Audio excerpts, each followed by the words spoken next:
the world, farmers have to work the land, brave the elements, and fight the battle against weeds. Weeds reduce crop yield.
Next update at 5:20 from the michaelsflooringoutlet.com traffic center.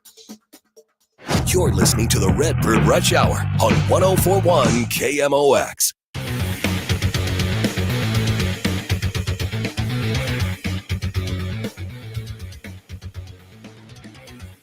Well, it's an unexpected Redbird Rush Hour here on 104.1 KMOX. Glad to have the two of us here, though. Matt Pauley, Kevin Wheeler with you for the next hour. Matt's got Sports Open Line after that. So simple version of this is Cards and Reds are rained out, and they will play a doubleheader tomorrow. So first game is 11:40, and then the second game will be the normal 5:40. By the way, real quick, kudos to the Cincinnati Reds for just getting. You don't want it to hang around. Once you know you're not going to play, go ahead and call it. Like that's the common sense things, and too many baseball teams make you sit around and wait because there might be a window at 10:17 p.m. tonight for us to get five. They got some bad weather going through, it looks like. So good for the Cincinnati Reds for just bringing a little common sense into an area of our lives that does not include common sense very often. So a lot to cover, obviously, in this hour. And look, there's just tons to talk about. If you want to be a part of the show, we welcome you. You've got so many ways to do this. 314-436-7900. You can text us. If you're watching on the stream, hello on the stream, I'm waving at you. If you're watching on Facebook, YouTube, or Twitter, feel free to throw in your comments there. We will bring those in as we go. I mean, we don't know what we're going to get, but if it's as long as it's somewhat relevant to what's happening now, it's got a really good chance. I mean, that's just how it is. We have our own things. I got a bunch of stuff I want to talk about, and I want to talk about strategy. But let's start with these next couple of days, and then we'll work back to yesterday, to last night. Okay. But just because we know this is now a rain out tonight, which does mean that every bullpen guy gets today off. Yes. But you're going to have 3 games in about a 27-hour span starting tomorrow. They'll add someone who's likely going to be a relief pitcher. Yeah, I'm sure they'll add an arm. Yeah. I don't know who it'll be, but it can be anybody. Right. It can be anybody that's eligible to come up from Memphis. So you're looking at probably Munoz, Graceffo, Roy Croft. Right. One of those guys. Yeah. I mean, and again, anybody on the 40-man, anybody that's not pitched. That's the other thing. We don't know who's pitching for Memphis tonight. Who's pitched a lot. So it'll be determined based on that. I would bring up Graceffo that way. Get some innings. If you have a blow up from Michaelis or Matz, I'd probably go Michaelis in game 1 to have the protection with Graceffo if Michaelis doesn't give you innings. Yeah. That's how I would Somebody do it. who can provide more innings would be better. And I don't know when McGreevy pitched, but if it's him, great. McGreevy pitched the Memphis's last game, which would have been on Sunday. Okay, so he's probably not really. I think by Wednesday he might be ready to give you an inning or two, but yesterday was an off day, so everybody is basically rested. That's a good point. Memphis, all right. So probably wouldn't be him. But again, just somebody that can give you innings is probably going to be the choice there. And it's going to be interesting because who's going to rest, who's not, who's going to play all 3 games, because some guys are going to have to play all 3 games. And that's part of why teams try to resist rainouts if they can, because nobody likes 3 games in 27 hours. You're going to start at 11:40. And you're going to have 3 games by about 2:30 the next day. Yeah. So it's a lot to put into a small amount of time, but it works well if your starting pitchers give you some innings. It does. And again, Major League Baseball made a good decision when they changed the rule up and gave you the extra guy. You get today off, so everybody's rested going in. It's okay. It's all right. And look, there's a difference, but it's not actually that much difference than if it would have been a really, really late night tonight and you would have been pushing 11 midnight. You're still playing 3 games at that point in like 35 hours. Right. So, or maybe I'm off on, but you get what I'm saying. It's not by that much of a difference. Right. And you're throwing routine out. At least everybody can go out now, get a good night's sleep, get something good to eat and all that. All right. So rewinding back to last night for a few minutes. And I just want to talk philosophy, right? I'm not going to argue that the bunt call in the 5th inning cost the game because we have no idea, right? If that's a successful bunt, we don't know what happens next. We don't know where the defenders would have been positioned. We don't know exactly how the pitch would have been thrown to Lars Nootbaar. We don't know what would have followed. But there's a part of this that is fascinating to me, and that is just what knowledge we've gained in recent years by being able to accumulate a lot of numbers over the course of baseball history and figure out how is it best to maximize your offensive production, right? And what we found out is that giving away outs is bad. Yeah. and keeping your outs, as many of them as you can, is good. Now, there are 2 different ways to look at this. And if you want to look at, you guys can search this. This is really cool stuff. But if you want to look at run expectancy matrices, they're out there. They get updated every so often. But essentially, you're talking about what are your odds of scoring a run versus what are your odds of scoring multiple runs. And I saw there was a study. I don't remember exactly where it was, Matt, but there was a study from 2019 that showed pretty definitively over all of Major League Baseball history, big innings win games.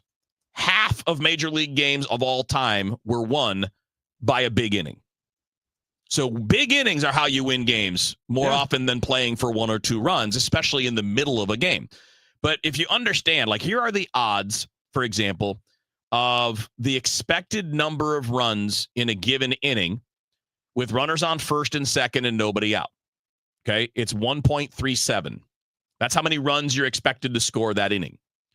When you get to second and third and 1 out, it's 1.352. So you have actually damaged your chances. That's actually changed a little because it used to be your chances to score. Well, that's just how many runs, right? So I guess you're right. Okay, right. Yeah. So that's how many runs you're expected to score in those situations. Right. Again, this is not an analytics thing. This is based on the entire history of baseball. When these instances have happened, these are the results, right? Yes. And that's not, I think for people listening and trying to follow along here, we should mention that's not the probability of scoring at least one run. No, not probability of scoring a run, which we're going to get to as well. Because when you start to look at it in that other way, which is what is your probability of scoring a single run in that inning? And it's a dead heat between those 2 situations. First and second, nobody out is almost exactly the same as second and third, 1 out for scoring 1 run in that inning. Because the out, you think about the runners advancing, but the giving away the out reduces the chances. So the scoring a single run with runners on second and third is more likely, but it's not statistically very different based on the entire history of Major League Baseball. There's a little bit of a bump to score with the second and third with 1 out compared to first and second and nobody out, right? Right. And so, but it's minuscule. It's a tiny difference. Right. So here's the chance that a run will score in any given inning with runners on first and second, nobody out. It's 60%, 0.61. When it's second and third and 1 out, it's 0.67. Okay. So again, it's better to score 1 run, but it's not that much better. So, but it's 4 or 5%, not even 4 or 5%. I mean, like it's 67% to 61%. It's not this huge change. And in that scenario, are you playing for 1 run or are you playing for a big inning, which is what you win games with? Yeah, and I would contend yesterday you should have been playing for more runs. In the 5th inning. Right. Now, if that was the 8th or 9th, totally it changes it completely. If you're down by 1 run in the 9th inning and you got runners on at first and second and nobody out, bunt them over to third and get yourself even a little bit more of a chance to score the single run. And I want to give Oliver Marmol credit because I always say he's got good reasons for the things he does. Yeah. He looked at the opportunity of having Lars Nootbaar at the plate with runners on at second and third and said, this gives, because your numbers are just raw numbers. Your numbers don't include. Right. They're not specific. Right. So he felt like there was a better opportunity for the Cardinals to score there with Nootbaar up and runners on at second and third. I feel like you're missing out on the opportunity for the big inning. There's a great lead in to get into the details, right? Yeah. Because we talked about this with the bullpen moves. There's what generally makes sense, and then there's what makes sense for that specific situation. Let's dive more into the specific situation coming up right after a quick traffic hit with Captain Roger Brandt. Traffic from the MichaelsFlooringOutlet.com Traffic Center. Well, Kevin, we have some slow traffic headed into Alton, northbound 67, about midway up from 94 to the Clark Bridge. And then there's a jam up on 67 itself approaching Route 3 in the Alton area due to a crash there. So a couple of issues you got to watch out for there. If you're on northbound or eastbound 270, the Rock Road up through Missouri Bottom still slow from an earlier crash. And there are restrictions. They moved that crash over to the on-ramp from Missouri Bottom to eastbound 270, so that ramp is backed up. South 270 approaching Olive down to Manchester, slow. After that, not so bad. South 170 still bogged down at Ladue. Westbound 64 Boyle out to McCausland, still on the brakes. And then it's still slow from 364 out to Highway 70 after that. Southbound 55, you still have heavy traffic just south of Arsenal. Most of the way down to Bates, not quite as jammed as it was. Westbound 44, slow past the Poplar. Eastbound 64, 3rd Street to 70, slow. Southbound Route 3 backs up from the bridge down to Monsanto. Looks like could be a train there. I'm Roger Brand at the MichaelsFlooringOutlet.com Traffic Center. This is the Redbird Rush Hour on 104.1 KMOX.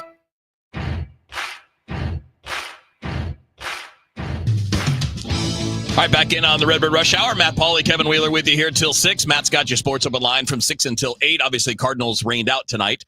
They'll be back at it tomorrow with a doubleheader, 11:40 for the first game, 5:40 for the second game, and we will have both of them for you here on KMOX. Tom will take care of the pregame on the first game.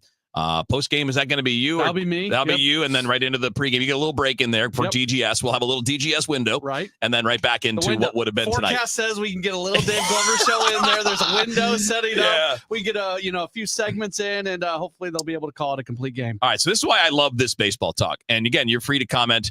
You can do that via Facebook, Twitter, YouTube, and obviously 314-436-7900. So what we just talked about, we laid out was the general situation for those spots, right? Runner on first and second, nobody out. Runner on second and third, one out. What generally happens. But as we talked about with the bullpen moves and the Helsley in the 9th inning and all that, every situation is a little different. Mm-hmm. So you have to factor that in. So you will change off of that run expectancy matrix based on the situation, because that's based on any inning really in the game. Like we just said, if it's the 8th or 9th, you are playing for one run. You're trying to tie the game or you're trying to go ahead. That makes a lot more sense. In the 5th inning in a hitter's ballpark, that makes a lot less sense. Now let's talk about the specifics of this situation, right? Because this is why I think this is what makes baseball fun, by the way. This is not a crap on the manager thing. This is just what makes baseball fun, because when you consider all of this, what Ollie outlined makes some sense, right? You're going to get to the top of the order. Lars Nootbaar's been one of your best hitters. He's got the 5th best on-base percentage in baseball this year. He's slugging over 400 too, so he's been a productive player, and he'd be coming up with runners on second and third and one out. And he would be followed by Wilson Contreras, who's hit the crap out of the ball now for about a week and a half. So you're looking at that, and that's a totally logical thing. 100%. The other part of this, though, is, again, who's at the plate, who's on the bases, and then who are the fielders and all of these other things, right? So you've got Mason Wynn at the plate. I don't think there's a problem with Mason Wynn bunting. That should be in his repertoire. He's a young guy with some speed. He should be able to put that bunt down. And let's be honest, it was a subpar bunt. It was not good. Yeah, he needed the third baseman has to field the ball on that bunt. That's the rule for the hitter there, is that bunt can't be fielded by the pitcher, the first baseman, or the catcher. That bunt needs to be fielded by the third baseman, because nobody is covering third if the third baseman has to come get it. The way that bunt D works is the third baseman reads. And if the bunt can be fielded by one of the other three guys, he retreats to the bag and he's the out there. But if that bunt comes down the line further, he has to go get it and get the out at first, which means both runners advance very easily. So it was not a well-executed bunt. And that's a part of the risk, right? When you're assessing risk. Then you take into the fact that Mason Wynn's a pretty good runner. How likely is he to ground into a double play? Now, he does hit ground balls, but he's pretty fast. So How well are you going to turn a double play, trying to turn it with Victor Scott going to second base and Mason Wynn running to first? That's a part of this decision. And then the other part of it is when you're looking at, the time of game, you're not in desperation mode for 1 or 2 runs. You're trying to win the game with a big inning at that time of the game, at least in my world.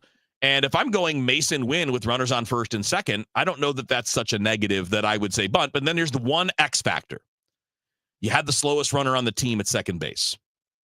If that was literally any other runner with that very same bunt that got put down, they're safe. They are. Because Pius was only out by a little bit. So when you consider all of those things, my argument would be you should have let Wynn swing the bat, especially because it was a 2-1 count. You're at a point where it's becoming a hitter's count. You're not behind in the count. It's not 0-1. It's not 1-1. You're in a 2-1 count. So when we consider all of those things, I say it points towards letting them swing the bat. So, and I agree with you. I agree with everything you just said, but I'm gonna go devil's advocate for you just because I think we do need to look at this from what Ali is thinking, which again, I think is also a logical way to look at it. Like there's not only one path to any decision. There could be multiple correct paths. And even though I'm with you, like I almost always have the feeling of play for the big inning because I know that's how you win baseball games. But in that moment, we're talking about them really playing for 1 run. What they actually were doing was playing for 2 runs because they like the idea of runners on its second and third for Newt. And that runner at second is Victor Scott. Yes. So a hit scores 2. Right. So to be fair, they're playing for 2. They're not playing for 1. And they wanted Newt Bar to have an opportunity to drive in 2 runs. I personally still like the idea of maybe it turning into an even bigger inning than that, and that leads you to victory. But in a game that you lost by a 3-1 score, you get those 2 runs right there, the game does turn out differently. And what happened to the batter just before Wynn came up? A 4-pitch walk. 4-pitch walk, yeah. So by putting on the bunt as early as he did in the 2-1, you're not even giving that a chance to continue. Sure. So you had a guy that was starting to get a little wild. Now, he's not typically a wild guy, right? I mean, typically Martinez is a strike thrower. That's why, but this is why baseball's fun. Mm-hmm. Because all of these things need to be considered, and they need to be considered within about 25 seconds. Like as soon as Victor Scott has walked, you got to make that call, and you got to have all of that in your head. What's going on? What's happening? Who are my runners? Who's my lead runner? Is my guy a good bunter? Is this pitcher a good fielder? Is this catcher a good fielder? All those things play into it, and obviously last night it didn't work. Yeah, look, my personality is I'm a go big guy. Yeah. And that's why in that situation I'm probably having Wynn swing away. But I do understand trying to get runners on at second and third for Newt Bar. Yeah. I get it. Yeah. We both get it, but we don't agree. Yeah. All right. Hey, we got a lot more to talk with the Cardinals. We're going to talk about the established guys who are going well, some of the young guys that are struggling, and whether or not this home road thing is actually a thing. We'll begin into that as we go along in the Redbird Rush Hour on 104.1 KMOX. Weekdays at noon. Welcome into the Gas House Gang. I'm Chris Ranji. The Gas House Gang. I'm Tom Ackerman. Insight from experts who cover the team.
tickets in the shop. The Missouri Lottery. Winners welcome and play responsibly.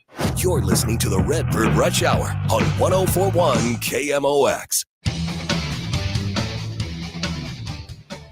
Redbird Rush Hour at 1041 KMOX. You're also obviously able to jump in and join us on Twitter, on Facebook, and YouTube. And if you're on those platforms, you can throw in your comments anytime you like during the stream. You can also text 314-436-7900. All right. So if you did not hear, if you're just joining us, we were going through earlier all the numbers about basically over the history of baseball, what's the expected runs to be scored in different situations. And we were applying it to yesterday with the first and second, nobody out versus second and third, one out situation.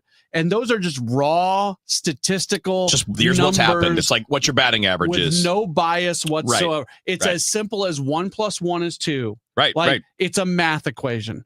We got a text message from somebody from 314 that says these stats are compiled by guys who couldn't hit a wiffle ball. Then you don't know that 1 + 1 is 2. Then you don't understand what we are saying, because we are providing raw numbers. These numbers don't lie. Now, there are other things that go into the decision. That's why we talked about, who's on the mound, who's coming up to the plate, those things like that. But if you hear that conversation and you think there's some sort of bias in those numbers, those are the rawest of raw numbers with nothing influencing them whatsoever. And it's no different than a team's winning percentage. Yeah. You won a certain number of games, you lost a certain number, that's your winning percentage. Those text messages frustrate me. Yeah, because people just don't want to try. We work really hard to give a enlightened, educated conversation on different things that are going on. And for somebody to text in that shows just an unwillingness and an inability to hear what we're saying. His high school coach never talked about run expectancy. Your high school coach a long time ago didn't know a lot of things. Yeah. Although did know some others that are still true. Like that's the thing. And by the way, that's what makes sports great. Is there are things that we knew 100 years ago that are still true. Mm-hmm. And there are things now that we understand that we could not understand from a scientific standpoint 100 years ago. We couldn't measure your launch angle 100 years ago. We could listen to Ted Williams, who in the 1940s was talking about hit the ball hard in the air. But it was always a vague term, right? When it was a scout's term, which was loft. Loft was the old term for launch angle. Got nice loft in his swing. He'll hit for power. That meant he hit the ball at the right angle to hit it out of the ballpark, right? We always talked about hitting the ball hard. Now we talk about exit velocity. We always talked about throwing it hard. Now we know what the velocity of the pitch is. Used to talk about a rising fastball. Not real because the ball doesn't rise, but we now know what that phenomenon is. That phenomenon is high spin rate. There's a great documentary about that. Yeah. I think it's on Netflix. I think it's called Fastball. Yeah. And I would encourage people to watch it. It's fantastic. And I think what people rage against is terminology, not actual knowledge. Right. Because all the old-time baseball guys were talking about these things. They just didn't have the exact measurements or the names that we use now. But the ideas were always there. That's it. I mean, like, that's all. We've always known these things matter. We've always known these things play. It's always now just a matter of how we measure it, and then also how you train for it. And there are things like, look, man, it's just like every sport, you get fads. You have eras. You have generations of things that do things differently. You look at baseball history. They've alternated between offensive and pitching eras pretty much regularly over the last 100 years.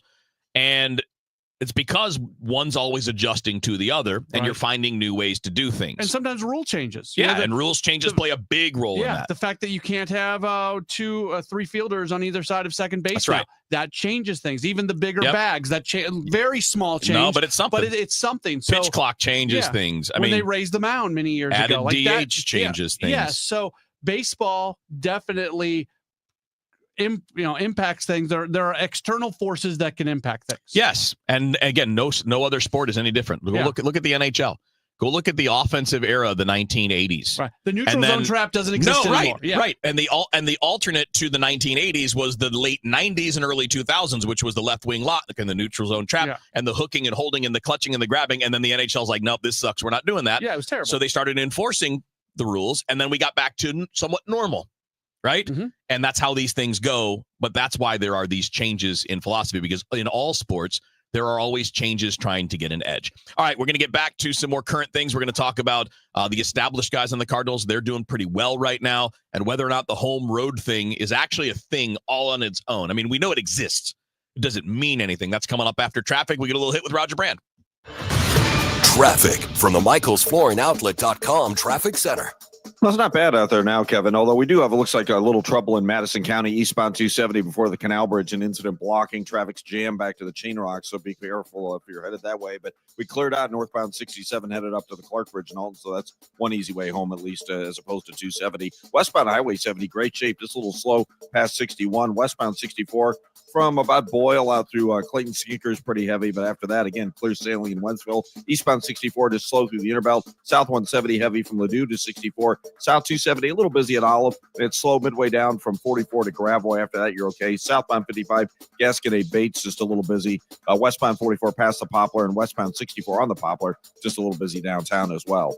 I'm Roger Brand at the MichaelsFlooringOutlet.com Traffic Center. You're listening to the Redbird Rush Hour on 1041 KMOX. All right, back into the Redbird Rush Hour. Matt Pauley, Kevin Wheeler with you here. And again, your comments, welcome, 314-436-7900. You can comment on the stream as well on Facebook, YouTube, and Twitter. All right, so we're at a point now, Matt, where the veteran guys are kind of doing their thing. Lars Nootbaar is doing everything you'd asked him to do. He's got the 5th best on-base percentage in the National League. He's hitting for some power, too. Yeah. So he's doing what you want him to do. Fringe all-star numbers. Absolutely. Yeah. Brendan Donovan, phenomenal. Yeah. He's hitting 349, man. Yeah, he's like 3rd in baseball hitting. He's got 9 doubles to lead the team, tied with Arenado, but he's hitting for power. Not just home runs, because power is doubles and triples, too, but he's hitting for power. He's having a great year. Arenado, been solid. He's well above average offensively. He's got 3 home runs already. Again, not where you wanted him to be compared to Colorado numbers, but he's walking more than he's striking out. Nolan Arenado is actually better than he was last year doing the job. And then Wilson Contreras got off to just a garbage start, but for the last 10 days, he's hitting. And I think he'll continue to trend up. But the point I'm trying to make is of the 4 that you just mentioned, he's still the guy who's not what you expect him to be. He's got to bring homers. Yeah. But I guess my point, what I'm trying to get to is, like, right now in this window of the last week and a half, 2 weeks, those guys are doing the job. The young guys are not. Mm-hmm. Jordan Walker's really struggling. Gorman's been really inconsistent.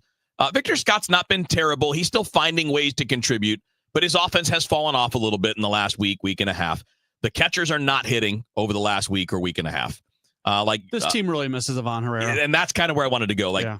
We knew this season, though, was going to hinge on these younger players. I don't want to call them kids or prospects, but these younger guys. This season was always going to hinge on Walker, Gorman, Scott, and I didn't think we would put as much on Herrera, but clearly he's as big a piece as anybody in that group. Sounds like he might go on a rehab assignment this weekend. Yeah, that's what I was hearing. So he's close. And it's kind of funny because think about how when we were doing the Gas House gang, Kevin, think how much time we spent about, the Cardinals have got to be putting Herrera in there. It can't be Pajas on an everyday basis. Yeah. They did it. He performed, and now we're seeing what it looks like when he's not in there. Yeah, and look, Pajas is not doing a bad job. Yeah. He gets the occasional hit, got the double last night. He's doing a fine job defensively, but you look at his offense, he's 17 strikeouts and 2 walks. He's 240 with no power and no on base. So it's not like you're replacing that. And that's why, a guy like Pajas maybe as that second guy makes a lot more sense, even with Herrera's shortcomings throwing out runners. Yeah, this could sound like a dig. It's not meant that way. It's actually meant as a compliment. Pedro Pajas is like the perfect backup catcher.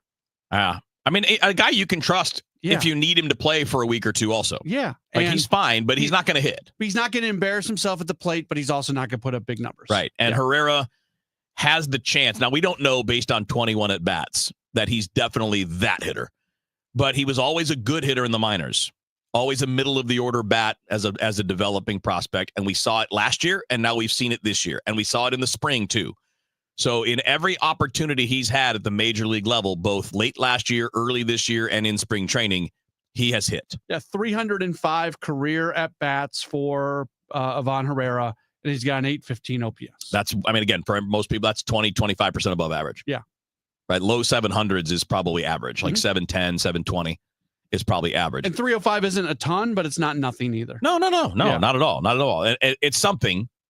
We just not fully, it's not enough to say we know exactly what this player is.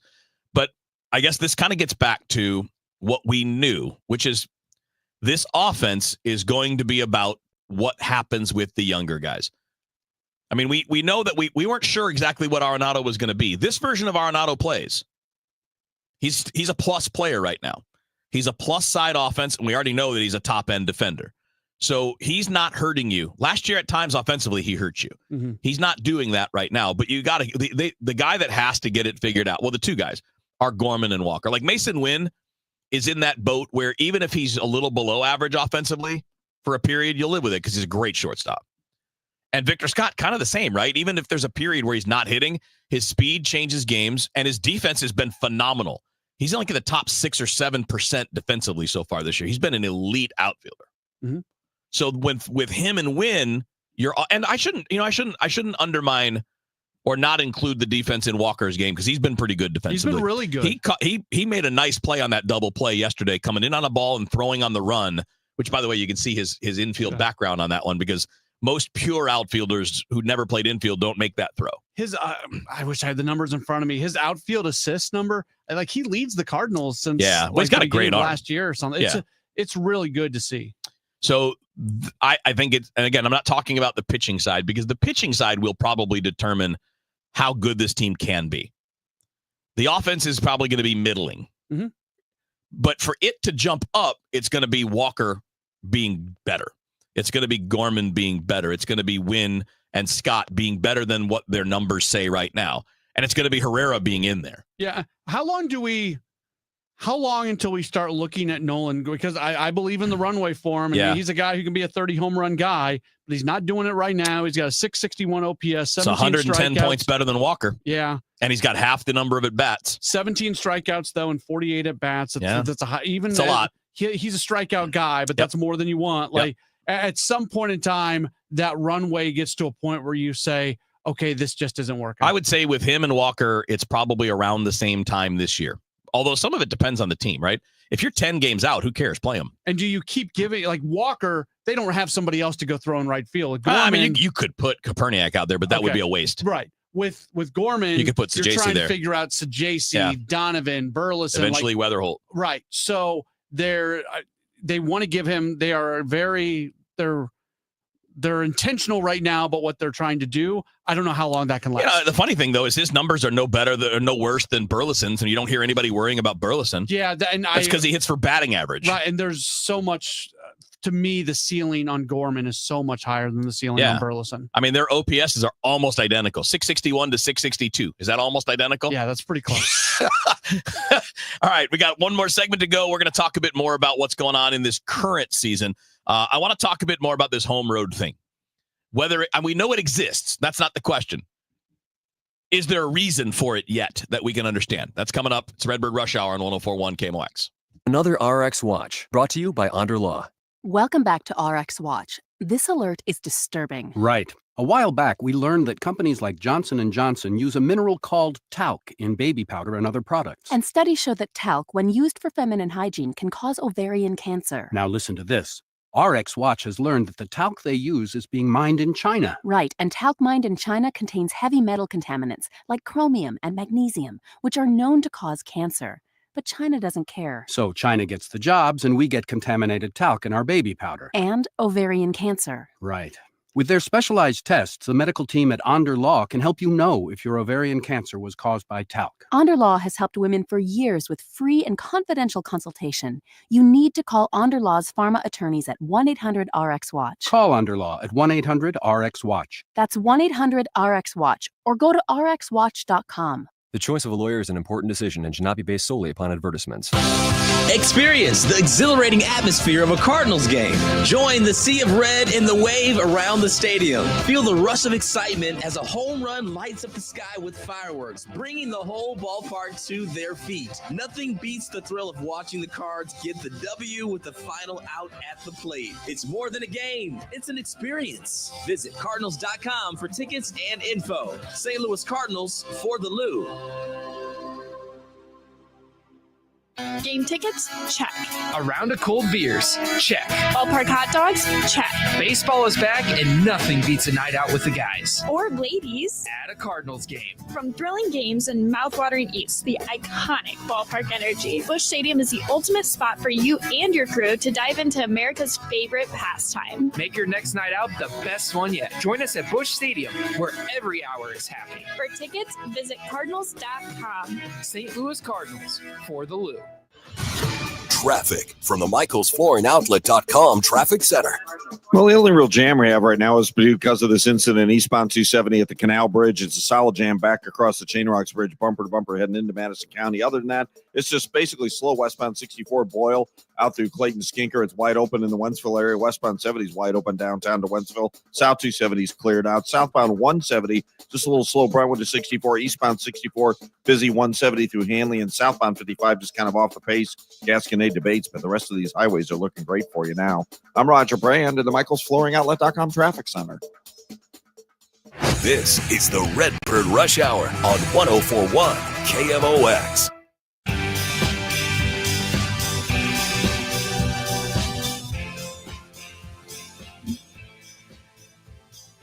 All right, Matt Pauley, Kevin Wheeler with you on the Redbird Rush Hour, 104.1 KMOX Sports Open Line coming up after the top of the hour. I had to put this one together very quickly, but that's all right. You but know it came together. I could talk for 2 hours if I need to. I know. So, I can't. Yeah, that's a lot. Yeah, you can talk for about 9 hours. Yeah, I could definitely do that. So I probably have done that. Yes, it's fun. Well, but also what that does is it does give us the opportunity to have maybe a little more listener interaction this evening. So we'll take calls and text and some of the stuff maybe we haven't responded to on this show. We'll get to. So on the stream, if you're watching, we got a text or a message from Kelly Mars who said, "Hey guys, how soon till we see Jimmy Crooks? It looks like we're taking their hot hitters and we'll just live with it." I don't know when we're going to see Jimmy Crooks. Probably this year would be at some point. Like there'll be another injury or something, but it wasn't that time yet. And he's not on the roster, so I don't think they want to rush that until there's going to be a real chance. Like let's say Pajes or especially Herrera was going to miss 2 months. You might see him in that scenario later in the year, depending on how he's doing. And it's easy to clear a 40-man spot for him because you can move Pozo off. If you had to, If you're bringing Crooks up, that means Pozo's opportunity at the big league level is now done unless 2 catchers get injured. So I'm not so worried about the 40-man move because that Pozo thing's really easy to do. I mean, and look, he's done fine, being here. He's fine. But Crooks is a prospect. Yes. And I think there's an argument down the road that you'll have Crooks, Herrera, and Pajes all on this team. I think you should. With Crooks and Pajes catching and Herrera as your DH. Yeah, I think Contreras... And I don't mean like next month. I'm talking late summer, maybe next year. Yeah, so I think we got enough issues to worry about right now. Right. But when we look at issues to next year, I think one of those issues is how do you fit Wilson Contreras, Ivan Herrera, Pedro Pajes, and Jimmy Crooks all on the same roster? Yeah, and then that all impacts Burleson, Gorman, Weatherholt. It's Sajazi. They're all tied together. We can get to that in the offseason. Heimblum's got to make some trades. Yep. That's kind of what we're saying.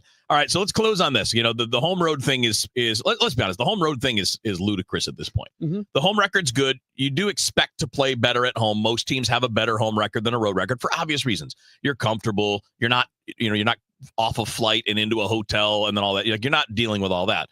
10-5 at home is not crazy, but it obviously is more than you would expect from a team with this record. 2-12 on the road is horribly bad. And I don't see anything that explains it. We probably need another couple of months of this to have a better explanation because it's just so odd that at home you're hitting in a ballpark that does not favor hitting, but at home you're hitting. And on the road, you can be in hitters' ballparks and not be. And to me, when you have things that don't line up like that, it could just be a fluke, but you have to give it time to play. Yeah, look, the numbers are going to come. They're not going to be on a 2-12 pace on the road the whole season. No. That'll level out. I mentioned this number twice yesterday. So this isn't updated to today's numbers. This was going into yesterday's game. Across Major League Baseball, home teams had a .607 winning percentage. Road teams had a .393 winning percentage. The last time home teams in baseball combined for a home winning percentage over 600 through April was 1980. And in the last 80 years, it's only happened 4 times, 49, 53, 60, and 80. Yeah. So this is not, now the Cardinals is more pronounced. They've got a 154 winning percentage, or they did before yesterday. It's even worse now. So it's more pronounced than that. But the point that I'm trying to make is this is a baseball thing, not a Cardinals thing. No, this year it has been a thing. And again, it's too early for it to even be a thing that matters. Right. We can observe it's happening. We can observe, this is what the results are.